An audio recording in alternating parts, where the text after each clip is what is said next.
मैं doctor Om Prakash K G, consultant senior physiotherapist at Magnus hospital. आज हम बैक पेन के बारे में बात करेंगे। बैक पेन क्यों होता है? यह किसी फ्रैक्चर की वजह से हो सकता है, या फिर स्पॉन्डिलोलिसिस हो सकता है, या फिर क्रोनिक पेन हो सकता है, मसल्स पेन हो सकता है, मसल टाइटनेस की वजह से हो सकता है।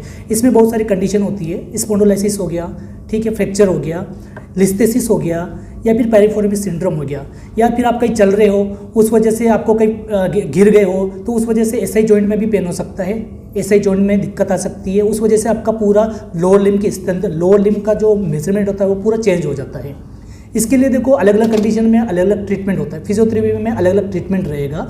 अगर आपको डायग्नोसिस प्रॉपर हो गया तो आप बैक पेन का प्रॉपर किस कंडीशन की वजह से बैक पेन हो रहा है वो आप प्रॉपर ट्रीटमेंट कर सकते हैं, ठीक है। इसके अलावा अपन बैक पेन में क्या कर सकते हैं? फिजियोथेरेपी देखो क्रोनिक कंडीशन है तो उसमें आप अलग अलग ट्रीटमेंट रहेगा क्रोनिक कंडीशन में भी।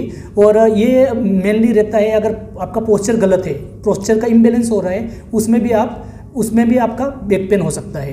तो आपको क्या करना है? सबसे पहले आपका पोस्चर करेक्ट करना है ट्रीटमेंट के लिए।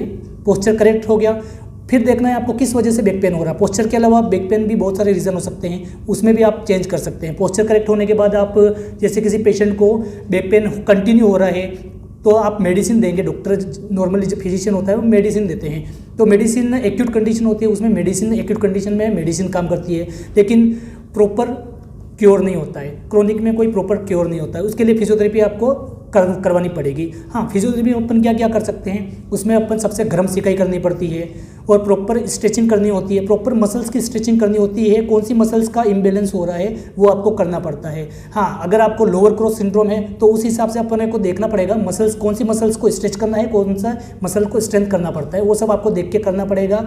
और इसके अलावा स्ट्रेंथनिंग हो गई, स्ट्रेंथनिंग में वेट के साथ स्ट्रेंथनिंग हो गई, वो सारा आपको करना पड़ेगा। इसके अलावा फिजियोथेरेपी में बहुत सारा एडवांस ट्रीटमेंट भी रहता है। कपिंग थेरेपी हो गया, ड्राई नीडलिंग हो गई, और न्यूमेटिक कंप्रेशन थेरेपी हो गई है, बहुत सारी इलेक्ट्रिकल मॉड्यूलिटीज़ हो गई है, अल्ट्रासाउंड हो गया, टेंस हो गया, और आईएफटी हो गया, लेज़र हो गया, बहुत सारी मशीन आती है, उनसे भी ट्रीटमेंट रहता है। और इन सब मशीनों के थ्रू भी ट्रीटमेंट रहता है। कायरोप्रैक्टिस हो गई है, इन सब से आपको बैक पेन में काफ़ी लाभ मिलता है। तो मेरा रिकमेंड ये रहेगा आप फिजियोथेरेपी अच्छे से कराइए और इससे आपको काफ़ी बेनिफिट होगा और प्रॉपर ट्रीटमेंट कराइएगा। Thank you.